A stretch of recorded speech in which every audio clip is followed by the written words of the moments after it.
Kusuma dengan NIM 20240102124. Saya akan membahas materi mata kuliah Perekonomian Indonesia dari sesi 1 sampai dengan sesi 7.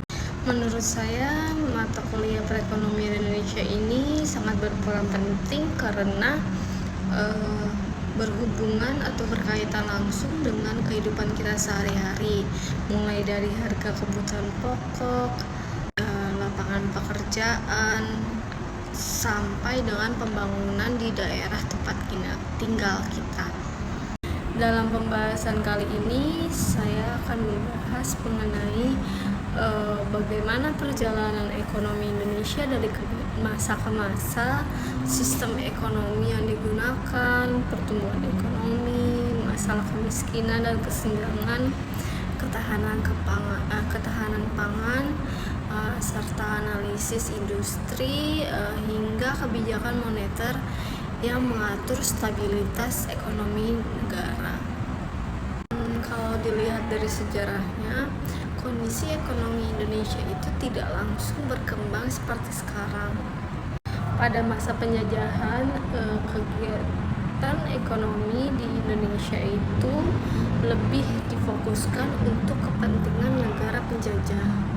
Indonesia dijadikan penghasil bahan mentah seperti kopi, gula, dan rempah-rempah melalui sistem tanam paksa.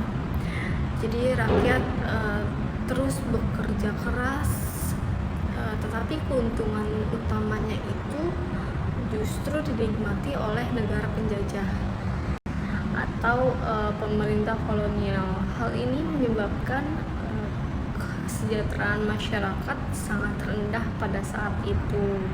Namun setelah Indonesia merdeka, tantangan ekonomi masih sangat besar.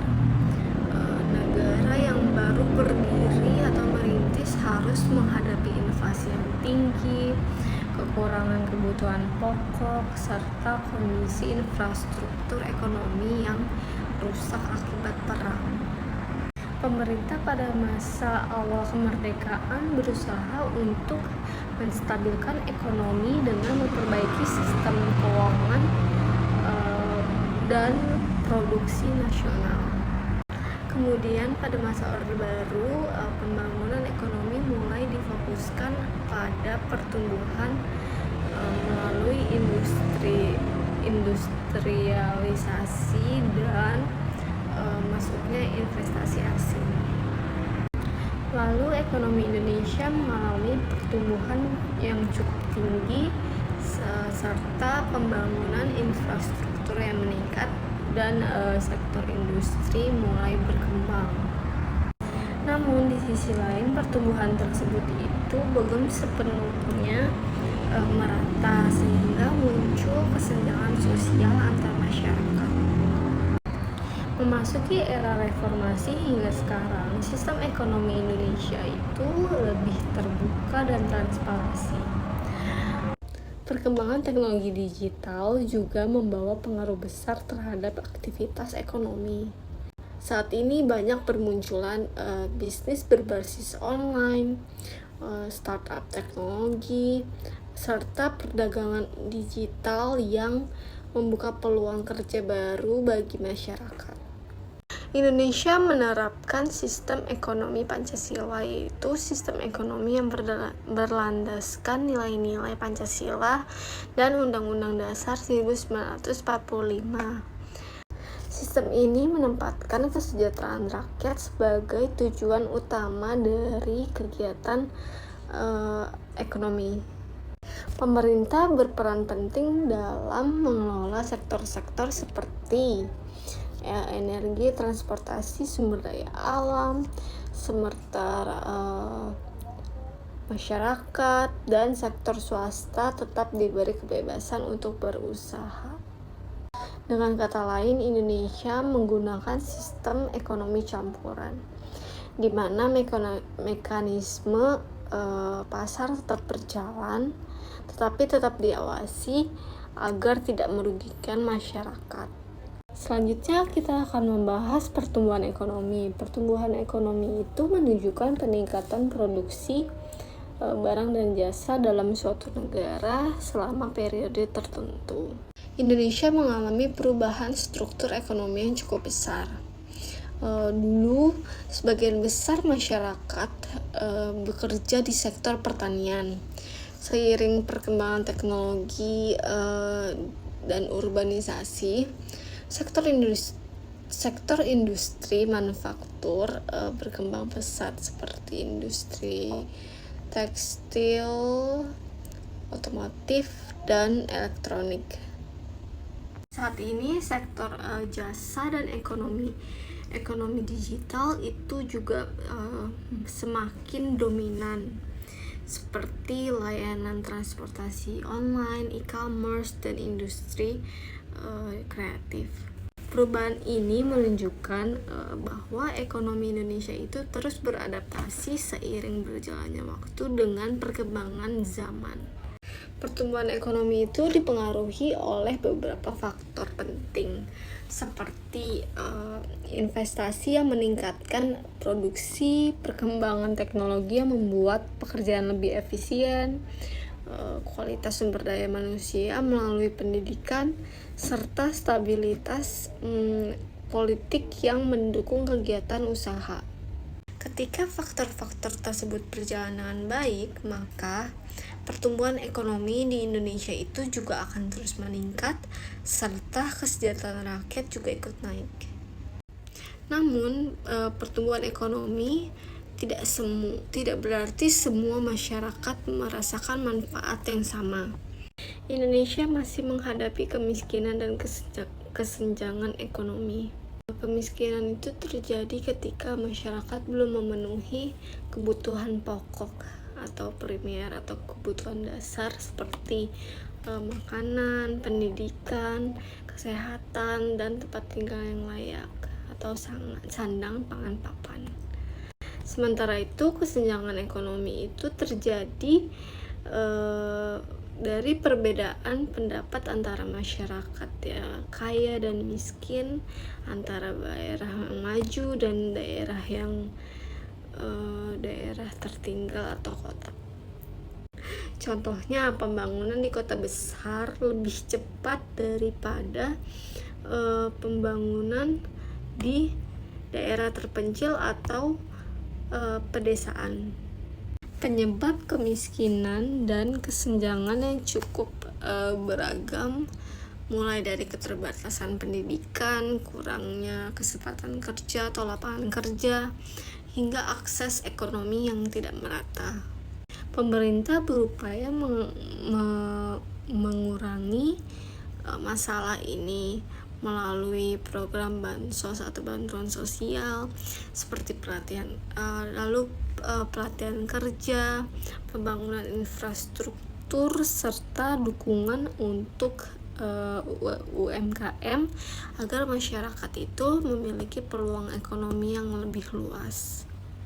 Selanjutnya, dalam konsep ketahanan pangan itu, ketahanan pangan berarti seluruh masyarakat memiliki akses pangan yang cukup, aman, bergizi sepanjang waktu.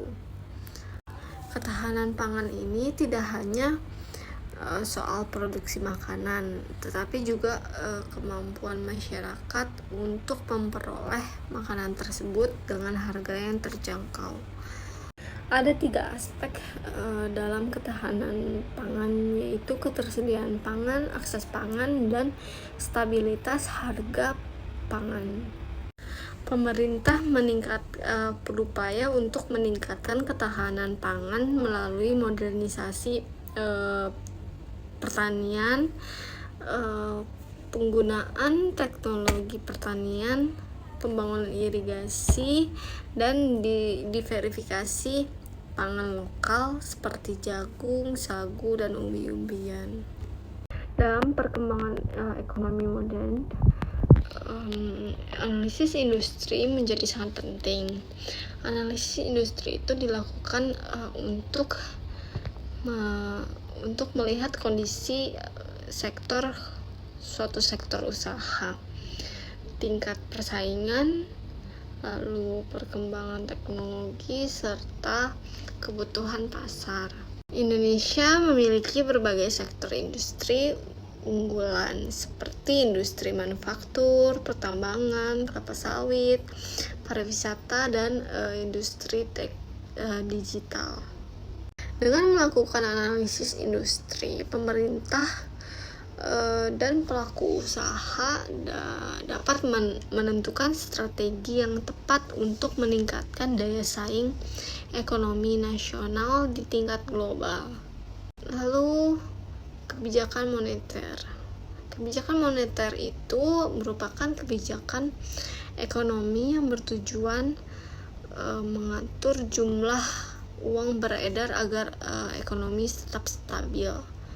Di Indonesia, kebijakan moneter itu dilaksanakan oleh Bank Indonesia atau BI sebagai bank sentral. Tujuan kebijakan moneter adalah untuk mengendalikan inflasi, menjaga stabilitas harga barang, serta menjaga nilai tukar rupiah terhadap mata uang asing. Beberapa instrumen yang digunakan antara lain pengaturan suku bunga, operasi pasar terbuka, serta kebijakan perbankan. Kebijakan moneter yang tepat sangat penting agar perekonomian Indonesia tetap stabil dan masyarakat dapat menjalankan kegiatan atau aktivitas ekonomi dengan baik dan lancar. Kesimpulan dari keseluruhan materi yang saya sudah jelaskan adalah kita dapat melihat bahwa perekonomian Indonesia itu sudah melewati proses yang sangat panjang, dipengaruhi oleh sejarah, kebijakan pemerintah, serta perubahan kondisi global dan teknologi perekonomian dan teknologi. Perekonomian Indonesia tidak terbentuk secara instan, tetapi melalui perjalanan dari masa kolonial, masa awal kemerdekaan, pembangunan nasional, hingga era modern yang semakin digital sampai sekarang. Lalu dapat disimpulkan juga bahwa pembangunan ekonomi bukan hanya tanggung jawab pemerintah semata, tetapi juga membutuhkan partisipasi aktif kita sebagai masyarakat dan dunia usaha. Kemajuan ekonomi sangat berpengaruh juga dan dipengaruhi oleh sumber daya manusia, semangat inovasi, serta kemampuan bangsa dalam beradaptasi terhadap perkembangan zaman. Tantangan ekonomi ke depan tentu akan semakin kompleks, terutama menghadapi globalisasi, perkembangan teknologi, perubahan kondisi ekonomi dunia. Oleh karena itu, pemahaman mengenai perekonomian Indonesia ini menjadi hal yang sangat penting bagi kita sebagai generasi muda. Dengan memahami bagaimana ekonomi bekerja, kita dapat lebih bijak dalam mengambil keputusan ekonomi, lebih sadar terhadap kondisi sosial masyarakat, serta mampu berkontribusi dalam pembangunan nasional. Harapannya perekonomian Indonesia ini di masa depan dapat terus bertumbuh secara stabil, adil, berkelanjutan, sehingga kesejahteraan masyarakat itu dapat tercapai secara merata. Semoga generasi kita bukan hanya menjadi saksi perkembangan ekonomi Indonesia, tetapi ikut berperan penting atau menjadi bagian dari perubahan yang membawa Indonesia menjadi lebih maju di masa yang akan mendatang, serta sejahtera dan juga lebih peduli terhadap masa depan bangsa. Terima kasih atas perhatiannya semua.